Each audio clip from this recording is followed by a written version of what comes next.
The traffic improvements we're making as part of our green light for Midtown will permit traffic to flow more smoothly along the north-south avenues. We will, for example, be able to extend the green light for traffic on 6th Avenue at Herald Square by up to 66%.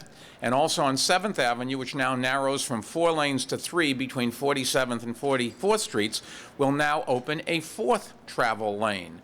So it's more lanes in the end to get north and south than what you really have now. In fact, computer simulation of traffic patterns, which tend to be very accurate, tell us that traffic flow will improve for everyone driving north and south through West Midtown.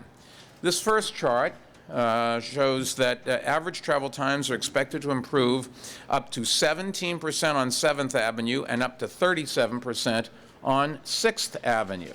The Green Light for Midtown initiative, I'm happy to say, will also satisfy our second objective, and that is to improve traffic safety. Right now, because of the combination of complex traffic patterns and large numbers of pedestrians, the intersections where Broadway crosses an avenue and a street can be particularly dangerous, and that's illustrated by the chart on the far left, showing the record of pedestrian injuries and fatalities along Broadway.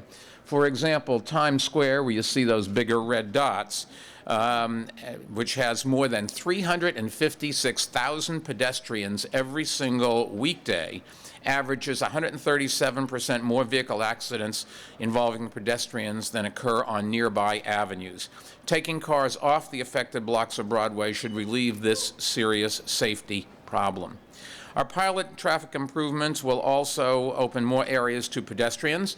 The affected blocks along Broadway and Times Square and Herald Square will be made pedestrian-only accesses. Right now, if you go out and look, an enormous number of people can't fit on the sidewalks.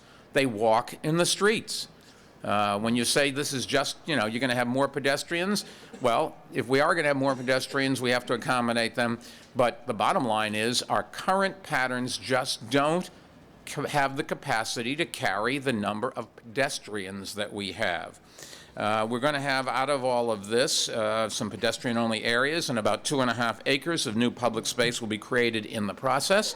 Between Memorial and Labor Days, we'll begin to landscape the 24 locations on these blocks, but starting at Memorial Day, the traffic patterns will be changed. It is adding the streetscaping that will make this a much more friendly environment for the people that patronize our stores and come to New York from around the world and spend a lot of money here.